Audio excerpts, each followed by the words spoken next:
시간 하나님께서 오늘 우리에게 주시는 말씀은 시편 23편 1절에서 6절 말씀입니다. 시편 23편 1절에서 6절 말씀을 한 절씩 교독하도록 하겠습니다. 여호와는 나의 목자시니 내게 부족함이 없으리로다.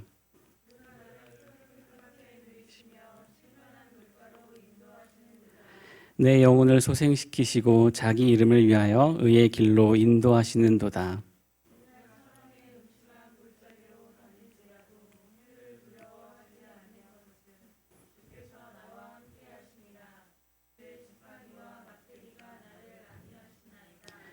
주께서 내 원수의 목전에서 내게 상을 차려주시고 기름을 내 머리에 부으셨으니 내 잔이 넘치나이다. 함께 읽겠습니다. 내 평생의 선하심과 인자하심이 반드시 나를 따르리니 내가 여호와의 집에 영원히 살리로다. 아멘. 네, 오늘은 꽃길만 걷자라는 제목으로 말씀을 전하려고 합니다. 여러분, 꽃길만 걷자라는 말씀 아시죠? 네, 이제 고생 그만하고 좋은 일만 있고 하는 일 다 잘 되고 행복하게 살자. 네, 이런 의미를 가지고 있습니다. 어떤 배우들이 이제 무명 생활을 거치고, 이제 어떤 작품으로 유명해지고 나서 막 이렇게 사람들이 해주는 말이기도 하죠. 우리의 인생도 꽃길만 걷게 되면 참 좋을 것 같습니다. 그런데 우리의 인생 여러분 꽤 많이 살아오셨잖아요. 여러분, 우리의 인생 가운데 꽃길만 있는 것은 아닌 것을 우리가 잘 알고 있습니다. 오늘 읽은 말씀에서도 보니 사망의 음침한 골짜기를 갈 때도 있고 원수를 맞닥뜨릴 때도 있다라고 말씀하고 있습니다. 오늘 본문 말씀 우리가 정말 잘 아는 말씀입니다. 우리가 외우기도 하는 이 말씀은 다윗이 기록한 말씀입니다. 여러분, 다윗은 어떠한 사람이었죠?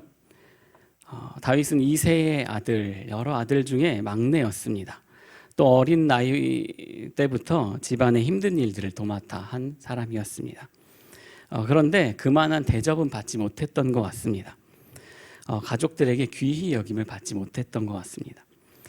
사무엘이 이 이새의 아들들 중에 기름 부음 받을 자가 있다, 이렇게 해서 하나님의 말씀을 따라서 기름을 부으러 왔습니다. 그래서 아들을 다 불러 모았는데 다윗만 빼놓았습니다. 다윗은 그 시간에 양을 치고 있었습니다. 다윗이 어려서 부르지 않았을 수도 있지만 그렇다고 양 치는 일을 혼자 놔두고 모두가 왔다라는 것은 그다지 다윗을 귀하게 여기지 않았다라는 것을 알 수 있습니다. 양을 치는 일은 쉬운 일일까요? 다윗은 이 양을 치면서 여러 가지 위험도 당하고 또 양을 빼앗아 달아가는 또 짐승을 쫓아가서 구해오기도 하고 참 위험에 빠질 수 있는 이 양치는 일이었습니다. 이처럼 다윗은 어린 나이부터 고생을 많이 했습니다. 그런데 그렇게 무시당하고 고생하던 그 다윗의 인생에 대반전이 일어나게 됩니다. 다른 형들이 아니라 다윗이 기름 부음 받게 된 것입니다.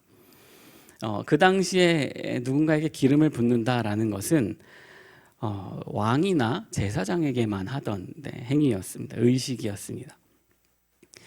제사장은 이제 레위 지파 사람들만 될 수 있기 때문에 다윗이 기름을 부음 받았다라는 것은 왕이 된다라는 것을 의미하는 것인데 다윗의 인생에 상상도 할 수 없었던 일이 일어난 것입니다.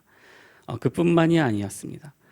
후에 다윗은 아버지의 심부름을 받아서 전쟁터에 나가 있는 형들에게 음식을 갖다 주는 일을 했는데 그때 골리앗을 만나게 되죠. 그래서 골리앗을 만났는데 골리앗이 이 하나님의 이름을 모욕하는 것을 보고 다윗이 분노하게 되고, 그래서 여호와의 이름으로 나아간다 그러면서 이 누구도 죽일 수 없을 것 같았던 골리앗을 단번에 때려 죽이게 되죠. 이 수많은 이스라엘 백성 중에 아무도 하지 못한 일을 이 목동 다윗이 해낸 것입니다. 다윗의 삶에 어마어마한 변화가 시작됐습니다. 이 다윗이 골리앗을 죽였다라는 얘기가 퍼지자 사람들이 다윗을 칭찬하고 좋아하기 시작했습니다. 사울이 죽인 자는 천천히요, 다윗이 죽인 자는 만만히로다.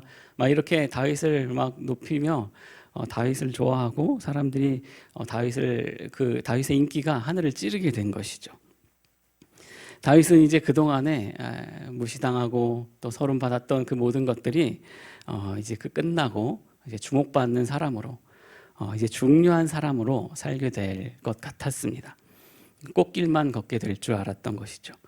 그런데 그때부터 꽃길이 아니라 가시밭길을 걷게 됩니다. 그럼 우리가 다윗의 이야기를 너무나도 잘 알고 있습니다. 다윗은 이후부터 계속해서 사울에게 쫓김을 당하며 죽을 뻔한 위기도 겪으며 그 인생이 너무나도 비참할 정도로 고생을 많이 했다라는 것을 우리는 알고 있습니다. 그런데 그 이후에 다윗은 그 모든 것을 견뎌내고 이겨내고 왕이 되어서 정말 하나님의 마음에 합한 자로 훌륭하게 살았다라고 우리가 그 결론을 알고 있기 때문에 별 부담 없이 읽지만 다윗의 입장에서 우리가 읽어야 됩니다. 다윗이 그 상황에서 그래 난 나중에 엄청나게 평안한 삶을 살게 될 것이고 이렇게 예측했던 것은 아닐 수 있습니다. 보이지 않는 미래 때문에 어려움 때문에 지금 당한 현실 때문에 굉장히 괴로워하고 힘들어했을 다윗입니다. 또 시편의 여러 구절들을 보면 알 수 있습니다. 다윗이 얼마나 힘들어했는지 알 수 있습니다. 다윗은 지금 그 인생이 어떻게 될지 모르고 또 고난의 길이 언제 끝날지도 모르는 정말 답답하고 힘겨운 삶을 살아가고 있는 것입니다. 다윗은 후에 왕이 되기까지 십수년을 도망자로 살아가며 죽음의 문턱 가까이 가기도 하고 또 언제 끝날지 모르는 광야와 같은 삶, 또 불편한 곳에서 살았고 또 잠도 맘 놓고 잘 수 없었습니다. 그리고 사랑하는 친구 요나단과 헤어져야 했고 살기 위해서 자존심, 내 인격 모두 버리고 정신 나간 사람인 척을 해야 됐을 때도 있었습니다. 진퇴양난에 빠지기도 했고 한 군데 정착하지 못하고 계속해서 돌아다니기도 합니다. 그리고 다윗과 함께했던 사람들, 그 사람들 또한 환난당한 자, 빚진 자, 마음이 원통한 자들이었습니다. 그들 모두 꽃길만 걷는 사람들이 아니고 가시밭길을 걷는 사람들이었습니다. 이런 다윗을 보면 정말 꼬인 인생, 망한 인생이라고 표현해도 괜찮아 보입니다. 저도 꽃길만 걸을 줄 알았는데 알고 보니까 고난의 길이었던 적이 있습니다. 바로 군 생활을 하는 기간이었는데요. 제가 군대를 한 25쯤에 갔습니다. 근데 숨을 좀 늦게 갔죠. 늦게 간 만큼 좀 걱정도 되고 또 두려움이 많이 있었습니다. 제가 그 당시 몸무게가 한 45kg 정도 됐어요. 굉장히 말라가지고 도대체 그때 당시에 유명하신 분 있잖아요. 김종국 씨. 이분이 이제 공익을 간다는 거예요. 난 45kg짜리가 현역을 가고 그 건강하신 분이 공익을 가냐 막 이러면서 막 도대체 왜 하나님은 날 이렇게 난 안 빼주시나 막 이런 생각을 했었던 적이 있습니다. 그때 이제 논산훈련소 가서 이제 훈련을 받았습니다. 8월에 갔는데 이 더운 날씨에 정말 쉽지 않았습니다. 난생 처음 해보는 경험이고, 또 거기에 있는 전투화는 또 무겁고, 뭐 총도 무겁고, 행군도 엄청 많이 하고, 왜 이렇게 잠자리는 좁고 힘든지 너무나도 많은 스트레스를 받았습니다. 정말 힘든 것 투성이었고, 또 그때가 한 2009년 됐는데 그때 뭐 신종플루 이런 게 유행해가지고 또 그런 거에도 걸리고 막 격리당하고 굉장히 고난의 시간을 겪었는데 되게 힘들었지만 하나님이 날 이곳에 보낸 이유가 있겠지 막 이러면서 굉장히 믿음으로 잘 견뎌내려고 노력을 했습니다. 그래서 이제 6주간의 훈련을 잘 마치고 자대 배치를 받게 되었습니다. 자대 배치를 받았는데 인천 지하철 있죠, 송내역 아시나요? 거기서 한 15분 정도 걸어가면 있는 뭐 꿈의 부대라고 하는 곳에 딱 배치가 된 거예요. 이제 거기가 뭐 훈련도 별로 없다라는 얘기도 있고 뭐 부대 안에 삼겹살집이 있다 뭐 이런 얘기가 있어가지고 여기 진짜 뭐 당나라 군대구나 막 이러면서 나 너무 편하게 지낼 수 있겠다 막 이러면서 고생 끝에 낙이 오는구나 이러면서 그 부대로 갔습니다. 이제 부대에 가서 저의 이제 남은 군생활 할 동안 이 보직을 정해야 되는데 제가 마음대로 정할 수 있는 게 아니잖아요. 이제 거기서 정해주는 대로 해야 되는데 제가 이제 신학생이니까 군종병이 하고 싶었습니다. 군종병은 이게 편하다는 소문이 엄청 많이 옛날부터 있었어요. 군종병은 뭐 교회에서 일하고 또 군종 목사님이랑 같이 일한다. 이래가지고 이 교회 업무를 보는 이 일 이런 걸 좀 했으면 좋겠다 해가지고 물어봤어요. 인사 담당 그때 간부한테. 근데 자리가 없다라는 거예요. 그래서 그래 뭐 다른 일로 하면 되지 뭐. 그래서 운전할 줄 아니까 이제 운전병에 지원해서 시험을 딱 보려고 준비를 하고 있었는데 그때 어떤 머리가 조금 긴 이제 남자인데 그 사람이 오더니 여기 뭐 신학생이 있다는 걸 들었다. 그러더니 이제 보니까 이제 군종 목사더라고요. 그래서 이 사람이 너 군종병 해라 이렇게 얘기를 하는 거예요. 그러니까 원래보다 일찍 군종을 뽑은 거예요, 저를. 원래는 이제 제 선임 그 사수가 이제 갓 병장을 달아서 아직 몇 달이 남았는데도 저를 뽑게 된 것이죠. 그 편하다는 군종병에 진짜 기가 막히게 기적적으로 없는 자리도 갑자기 만들어져가지고 이렇게 군종병이 되게 된 거예요. 이제 그때 저의 심정은 어땠을까요? 하나님이 정말 나를 사랑하시는구나. 하나님의 사랑이 막 밀려오고 푸른 풀밭과 쉴만한 물가로 드디어 인도하시는구나. 내가 힘든 이 6주를 버텼더니 하나님이 은혜를 주시는구나. 제 군생활이 꽃길만 걷게 될 줄 알았습니다. 그런데 그 군종병이 되는 것이 그 고통의 시작이었습니다. 이 본격적인 고난의 길이 시작되었습니다. 여러분 군대 가면 꼭 뭐 군대든 어디든 나를 괴롭히는 사람 꼭 한 명씩 있잖아요. 그 나를 괴롭히는 사람, 저를 힘들게 했던 사람은 바로 그 군종 목사님이었습니다. 저는 그 당시까지만 해도 20대 뭐 중반이니까 어렸죠. 그래서 목사님들은 늘 좋은 분이고 늘 착하고 늘 성실하고 선하고 하나님의 뜻을 따르는 분들인 줄 알았는데 그분이 그 생각을 완전히 깨트려 주셨습니다. 이기적이었고 또 권위주의적이고 율법적이고 또 자기 이득에 따라 이랬다 저랬다 하는 또 나태하기도 하고 교만한 모습들을 보았습니다. 이 군종 목사는 제 이전에 벌써 군종병을 2명이나 갈아치웠어요. 그 제 선임의 선임, 사수의 사수는 뭐 자기한테 뭐 말 안 듣는다고 뭐 영창을 보내고 그리고 제 사수도 마음에 안 들어서 저를 일찍 뽑은 건데 이 사람은 정말 순종할 만한 사람이 아니더라고요. 정말 힘들었습니다. 제 선임 그 사수 군종병은 저보다 어렸는데 자기는 제대하고 나면 교회 안 다닐 거라고. 근데 이 목사 때문에 시험 들어가지고 교회 안 다닐 거라고 막 이렇게 얘기할 정도로 굉장히 문제가 많은 사람이었습니다. 근데 그 사람은 저에게 100% 순종을 원했어요. 완전한 복종. 근데 저는 그 당시에 이 마음이 동하지 않으면 잘 움직여지지 않는 그런 이제 상황이었어요.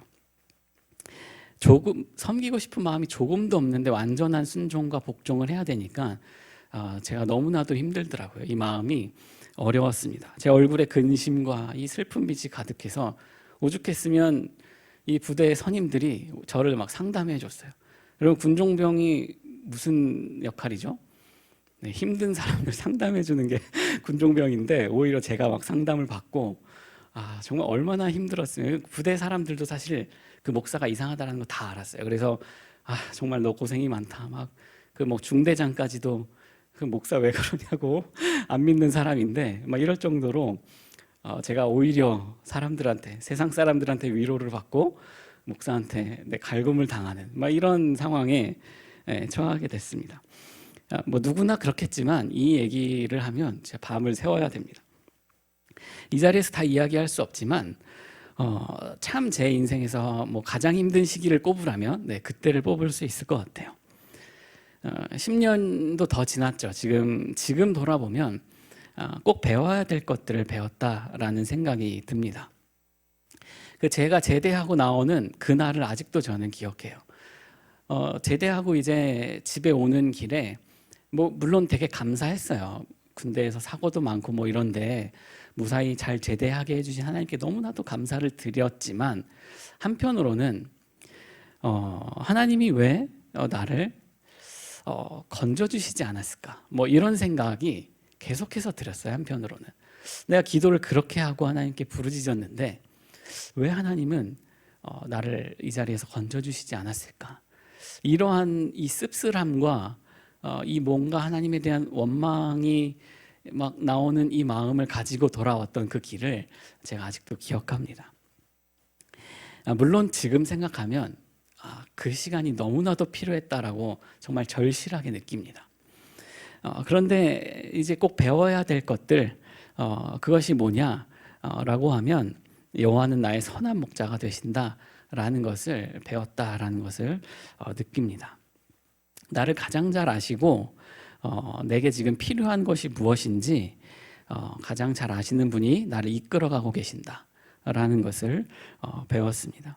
그런데 우리가 고난의 한 가운데 그 자리에서는 내가 뭐 이걸 배워야지, 뭐 내가 이렇게 해서 뭐 하나님의 뜻을 알아야지, 뭐 이런 생각할 여유가 없습니다. 그냥 당하고 말 그대로 정말 정신없이 정말 미쳐버릴 것 같이 그런 상황을 우리가 겪습니다. 겨우겨우 하루하루 버텨나갑니다.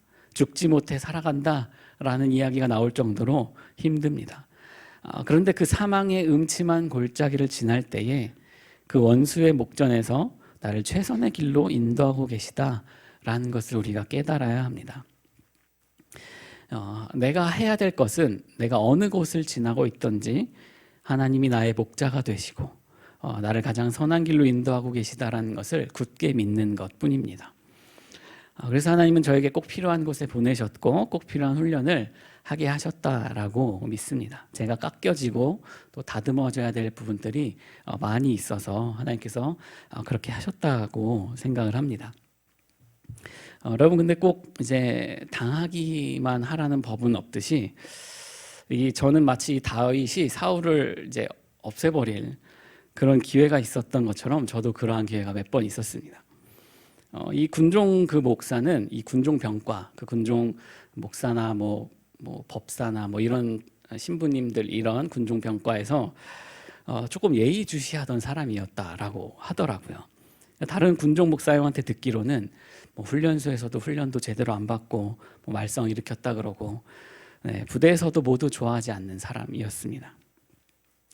제가 이런 힘든 상황에서 버틸 수 있었던 것 중에 하나는 또 저희 어머니랑 통화하는 시간은 또 많았어요. 이제 군종병이니까 이제 뭐 저녁 시간에 교회에서 뭐 이렇게 통화를 할 수 있는데 어머니랑 참 통화하면서 많이 위로도 얻고 힘을 얻었어요. 근데 이제 어머니가 그 통화하다가 제 힘든 거 또 같이 공감하고 그러다가 이게 어머니 아는 친한 어떤 사모님이 계신데 그 사모님의 남편이 그 군종 실장이라고 하는 거예요. 군종 실장이 뭐냐면 그 군종 병과에서 제일 높은 사람이에요. 그러니까 계급은 대령이고 뭐 지금은 모르겠어요. 지금은 뭐 별까지 달았는지 모르겠지만 대령이고 제일 높은 사람이 군종 실장 목사님이었어요. 이 군종은 계급이 낮아도 장군들도 함부로 하지 않습니다. 왜냐하면 종교 관련된 분야이기 때문에 이제 목사님 뭐 이렇게 얘기하면서 높여주죠. 그 군종병과에서 제일 높은 사람을 안다라는 거예요. 그래서 그분에게 제 이야기 좀 전해달라고 하고 싶은 마음이 막 굴뚝 같았습니다. 그냥 뭐 보탤 것도 없이 이 사람이 어떻게 생활하고 있는지 그대로 전하기만 하면 이 사람은 뭐 어디론가 지도새도 모르게 사라질, 나는 이제 평안을 누리는 시기가 온다, 이렇게 생각이 들었습니다. 그런데 제 머릿속에 자꾸만 떠오르는 생각이 하나 있습니다. 다윗이 사울을 해칠 수 있었는데 해치지 않았다라는 자꾸 그런 말씀만 떠오르는 거예요. 그 엔게디 광야의 굴에 들어간 다윗이 이 자신이 있는지도 모르고 들어오는 사울을 그냥 살려서 보내주고 뭐 몇 번이나 뭐 다윗이 뭐 사울을 죽일 수 있는 기회가 있었는데 살려주었다. 뭐 하나님이 기름 부음 받은 자를 뭐 칠 수 없다. 뭐 이런 얘기만 자꾸 떠오르는 거예요. 그래서 제가 뭐 많이 고민하고 기도하고 정말 그러다가 결국에는 그냥 말하지 말라고 말씀드렸습니다. 정말 큰 고민이었어요. 정말 많은 고민이 있었습니다. 그런데 하나님이 나를 가장 잘 아시니까 이 사람을 만나게 하신 것도 분명 이유가 있겠지. 그래서 억지로 내 뜻대로 하지 않겠다라는 마음으로 버텨내었습니다. 그래서 제대할 때까지 그분과 함께 있었죠. 중간에 하나님이 은혜를 주셔서 제 마음을 또 바꾸시고 또 너무 힘들지 않게 해주시는 은혜들을 또 경험하기는 했습니다.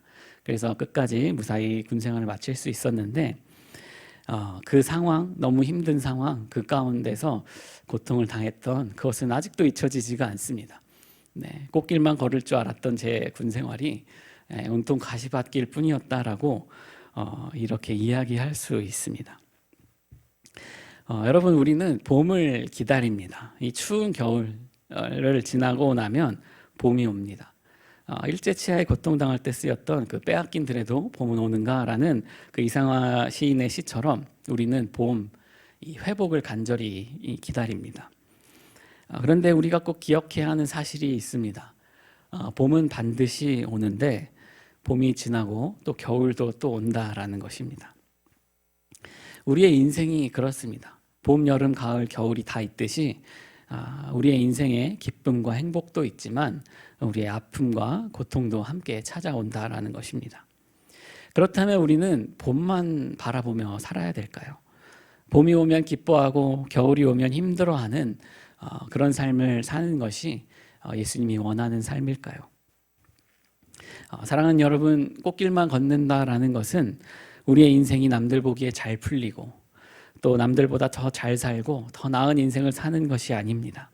진정한 행복, 진정한 꽃길은 바로 하나님과 동행하는 길인 것입니다. 하나님과 동행하는 길이야말로 꽃길만 걷는 인생인 것입니다. 하나님과 동행하시는 여러분들이 되기를 소망합니다. 우리의 인생은 마치 엠마오로 가는 제자들과 같습니다.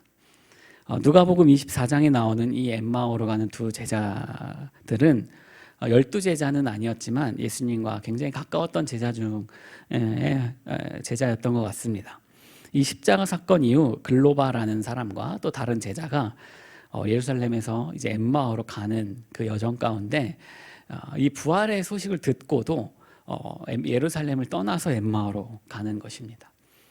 그 자리에 예수님께서 나타나십니다. 누가복음 24장 17절에 예수께서 이르시되 너희가 길 가면서 서로 주고받고 하는 이야기가 무엇이냐 하시니 두 사람이 슬픈 빛을 띠고 머물러 서더라. 네, 이 사람들은 부활에 대한 소식을 들었음에도 슬픈 빛을 띠고 예루살렘에서 엠마오로, 그러니까 반대로 세상으로 향해서 가고 있었다라는 것입니다. 이 절망 때문에, 이 슬픔 때문에 예수님을 알아보지 못합니다. 여러분, 우리의 인생에서 절망을 겪게 되고 우리의 슬픔을 만나게 되면 예수님도 안 보이게 되는 것이죠. 그 예수님이 나와 함께하고 계신 그 예수님을 알아보지 못하고 나는 혼자라고 생각하며 외로워하며 그렇게 길을 가는 우리들의 모습일지도 모르겠습니다. 그런데 주님이 그 가운데 찾아오셔서 우리와 함께 걸어가시며 말씀하여 주십니다. 이 엠마오로 가던 두 제자들이 예수님과 동행할 때에 또 예수님께서 그 말씀을 풀어서 이야기해 주실 때에 눈이 밝아지고 마음이 뜨거워지고 예수님을 알아보게 됩니다. 이것이 바로 은혜입니다. 엠마오로 가던 두 제자들은 부활에 대한 소식을 듣고도 믿지 못하고 근심하며 돌아갔지만 예수님이 찾아오셔서 동행하시고 그들의 길을 바꾸어 주십니다. 그들은 오던 길을 돌아서서 예루살렘으로 돌아가서 12제자를 만나고 또 다시 예수님을 만나게 됩니다. 예수님은 우리와 함께 길을 걸어가십니다. 우리의 길이 고생길 또 가시밭길 같을지라도 그 길을 함께 걸어가십니다. 그리고 우리의 길을 바꾸어 주십니다. 다시 주님께로 돌이키십니다. 예수님을 보게 하십니다. 우리가 열심히 해서 우리가 자격이 있어서가 아니라 주님이 우리의 선한 목자가 되시기 때문에 그렇습니다. 주님의 선하심이 반드시 우리를 따를 것을 우리가 믿고 예수님이 나의 선한 목자 되신다고 고백하며 하나님의 은혜를 깊이 경험하는 여러분들이 되시기를 소망합니다. 영국 스코틀랜드에서 태어난 헨리 프란시스 라이트라고 하는 분이 계십니다. 이분은 태어난 지 얼마 안 돼서 부모님이 다 돌아가시고 고아원에서 살았습니다. 그런데 조금 똑똑했나 봅니다. 그래서 시와 문학 같은 것을 좋아했고 또 언어도 잘했습니다. 그래서 고아원에서 참 어렵게 살았는데 이 아이를 후원해주는 자선단체에서 학교도 다닐 수 있었습니다. 이 아이가 태어났을 때가 그 1700년대 후반인데 그 어려운 시절에 이 고아원에서 뭐 구두도 닦고 허드렛 일도 하고 심부름도 하면서 이게 돈을 벌었습니다. 아주 어렸을 때부터 세상을 또 알아갔던 것이죠. 그런데 이 아이가 어느 날 병에 걸리게 되었습니다. 워낙 병약했기 때문에 천식을 달고 살았는데 나중에 자기가 의사가 돼서 사람들을 도와줘야겠다라는 꿈을 가지고 있었습니다. 그 의학 공부를 시작했는데 이 천식에 더불어 폐결핵에 걸리게 된 것입니다. 이 1800년대 이 초반에 폐결핵에 걸렸다라는 것은 이 죽은 목숨이나 다름없던 거예요. 그런데 하나님이 도와주셔서 기적적으로 병이 나았습니다. 근데 이제 몸이 너무나도 약해져서 의학 공부하기에는 너무 힘들었고, 그렇지만 하나님이 날 살려주셨다라는 이 감격 때문에 신학 공부를 시작했습니다. 그래서 신학 공부를 겨우겨우 해서 신학 공부를 마치고 여러 좋은 자리 다 마다하고 어렸을 때 살던 어촌 마을로 돌아갔다고 합니다. 근데 이 어부들이 사는 이 어촌 마을에는 미신이 참 많다고 해요. 그런 마을에 가서 이 예수님을 전하니까 막 사람들이 와서 이 사람을 때리기도 하고 막 예배당에 막 물건들을 부시기도 하고 그랬다 그래요. 그럼에도 불구하고 열심히 복음을 증거했습니다. 그러다가 이 사람이 어떤 엄청난 일을 한 것도 아니고 뭐 어떤 대단한 역사의 길이 남을 만한 일들을 한 것도 아니고 그냥 그렇게 사역하다가 거기서 죽었다고 합니다. 어떻게 보면 이분의 인생이라는 게 별것 아닌 것처럼 여겨집니다. 고생만 하다가 간 것 같습니다. 이 사람 스스로는 또 어떻습니까? 자신의 인생, 어렸을 때 부모를 잃고 또 병 걸렸다가 또 나았다가 근근히 살아가다가 또 복음 전하는 사람으로 산다고 했는데 너무나도 고통당하고 또 힘든 길을 겪었고 매 맞을 때도 많았고 울기도 많이 울었던 그 인생, 그러다가 그냥 죽었습니다. 도대체 이게 뭘까? 그런데 이 사람이 죽어가는 침대에서 비로소 이 어부들이 마음에 큰 죄책감을 가지고 와서 목사님께 회개하기 시작했다고 합니다. 목사님 잘못했습니다. 그 이야기를 했을 때 이분이 이렇게 이야기했다고 합니다. 제 인생도 참 어려운 인생이었습니다. 참 힘들고 어려운 인생이었는데 하나님이 잘해주셨고 그 하나님과 동행하다 보니 이렇게 잘 지낼 수 있었습니다. 여러분 예수님 잘 믿으세요. 이러고 돌아가셨다라고 합니다. 이분이 돌아가시고 나서 이제 어부들이 유품을 정리하다가 이분이 처음 마을에 들어와서 또 엄청나게 맞았을 때 쓴 글이 있었다고 합니다. 이 글을 가지고 와서 사람들이 노래를 부르기 시작했다고 합니다. 그 노래가 찬송가 341장 십자가를 내가 지고라는 찬송이 되었습니다. 십자가를 내가 지고 주를 따라갑니다. 이제부터 예수로만 나의 보배 삼겠네. 세상에서 부귀영화 모두 잃어버려도 주의 평안 내가 받고 영생 복을 받겠네. 내가 핍박당할 때에 주의 품에 안기고 세상 고초 당할수록 많은 위로 받겠네. 주가 주신 기쁨 외에 기뻐할 것 무엇냐. 주가 나를 사랑하니 기뻐할 것 뿐일세. 사랑하는 여러분, 이분의 인생이 실패한 인생, 가시밭길만 걸은 인생이라고 생각되십니까? 그렇지 않습니다. 하나님과 동행한 인생이며 하늘의 기쁨을 맛보며 살았던 인생이고 예수님으로 인해 꽃길만 걸은 인생인 것입니다. 오늘 본문 시편 23편을 쓴 다윗은 알고 있었습니다. 목자 되신 하나님이 나와 함께 하시고 그 하나님과 함께라면 어디를 가든지 어떤 상황에 놓이든지 하나님이 잘 해주시고 선한 길로 인도해 주실 것이라는 것을 분명히 알았습니다. 그래서 내 평생의 선하심과 인자하심이 반드시 나를 따르리니 내가 여호와의 집에 영원히 살리로다 라고 말하고 있는 것입니다. 여기서 선하심이라는 단어는 히브리어로 토브라는 단어입니다. 이 토브는 하나님이 이 세상을 창조하시고 너무나도 보기 좋아서 너무나도 좋다라고 얘기할 때 했던 그 토브입니다.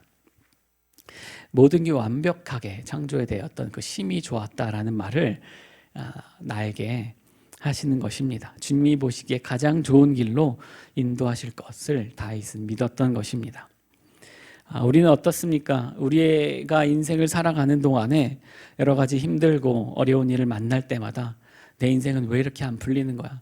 내 인생은 망한 인생이네. 하나님이 날 싫어하시는 것은 아닌가? 라고 생각하십니까? 그런 생각이 들 때에 주님을 볼 수 있게 되기를 바랍니다. 이미 우리 옆에 와 계신 예수님을 발견하게 되시기를 바랍니다. 예수님과 함께 걸어가는 길, 그 길이 바로 꽃길인 것입니다. 우리가 가는 길이 비록 험하고 사망의 음침한 골짜기를 지날지라도 원수들을 만날지라도 주님이 우리와 함께 하신다면, 주님이 우리에게 찾아오셔서 위로하신다면 엠마오로 가던 두 제자가 다시 길을 돌이켜 예수님께로 향했던 것처럼 가장 좋은 길로, 선한 길로 인도해 주실 것을 우리가 굳게 믿고 살아가는 우리가 되기를 간절히 소망합니다. 이 시간 우리 함께 기도하며 나아가면 좋겠습니다. 하나님, 나의 목자가 되어주셔서 감사합니다. 하나님, 내가 어떤 길을 가든지 하나님을 신뢰하기 원합니다. 하나님이 나와 함께 하시고 가장 선한 길로 인도하신다는 하나님, 그 믿음을 내가 갖기 원합니다. 하나님, 우리의 믿음 없음을 불쌍히 여겨주시고 하나님의 크고 위대하심을 하나님 우리를 통하여 나타나 주시옵소서. 하나님, 나와 동행하여 주시는 것처럼 아버지, 내 주변에 있는 사람과 나도 동행하기 원합니다. 우리 이렇게 함께 믿음을 달라고, 하나님 나와 동행하심을 발견하게 해달라고, 예수 그리스도께 다시 돌아갈 수 있게 해달라고 이 시간 함께 기도하며 나가겠습니다. 기도하겠습니다. 사랑의 하나님, 감사합니다. 아버지 하나님, 이 시간 아버지 하나님 예수 그리스도 아버지 나와 동행하신 그 하나님을 발견하는 우리가 되어주기를 소망합니다. 아버지 하나님, 나의 목자가 되어주셔서 감사합니다. 아버지 하나님, 우리의 험하고 아버지 하나님 절망밖에 없을 것 같이 보이는 우리의 인생 가운데 주님 찾아와 주셔서 감사합니다. 아버지 하나님, 우리의 인생 가운데 찾아오셔서 아버지 가장 선한 길로 인도해 주시고 아버지 우리와 함께하여 주신다 말씀해 주시니 감사합니다. 아버지 하나님, 우리 힘들고 어려운 우리의 인생 가운데에 아버지 우리 비록 지금은 알 수 없고 다 이해되지 않는 상황 가운데 있을지라도 아버지 나와 함께 하시고 여전히 묵묵히 나와 함께 해주시고 내 인생을 이끌어 주시고 가장 선한 길로 인도해 주시는 그 하나님을 경험할 수 있는 우리가 되기를 간절히 소망합니다. 아버지 이 시간 주님 우리 가운데 임재하여 주시고 아버지 하나님 말씀하여 주시고 아버지 하나님 그 크신 은혜와 사랑을 경험하는 아버지 하나님 우리가 될 수 있도록 주님 인도하여 주시옵소서. 아버지 하나님 꽃길만 걷는 인생, 주님과 동행하는 인생이니 아버지 하나님 깨닫게 하여 주시고 아버지 주님이 나와 동행하여 주시는 것처럼 나도 다른 이들과 동행하는 자가 되기를 원합니다. 아버지 주님과 함께 하며 아버지 하나님 다른 이들과 함께 있는 그 하나님의 믿음의 사람들이 될 수 있도록 주님 인도하여 주시옵소서. 아버지 하나님, 주님이 우리의 길을 인도해 주시는 주님의 능력을 경험할 수 있도록 주님 인도해 주시옵소서. 아버지 주님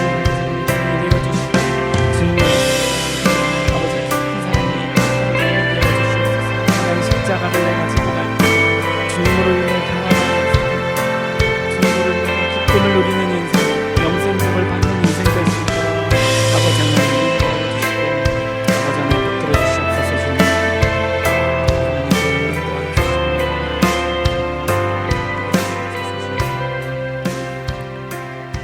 사랑의 하나님, 감사합니다. 한치 앞도 알 수 없는 우리의 인생 가운데 친히 찾아오셔서 우리를 위로하시고 우리의 길을 인도하시니 감사합니다. 우리의 인생이 힘들고 괴로울 때마다 우리를 최선의 길로 인도하시는 하나님을 바라보게 하시고 주님과 동행함으로 은혜를 누리며 기쁨의 삶, 승리의 삶을 살아가도록 붙들어 주시옵소서. 감사드리며 예수님 이름으로 기도드립니다. 아멘.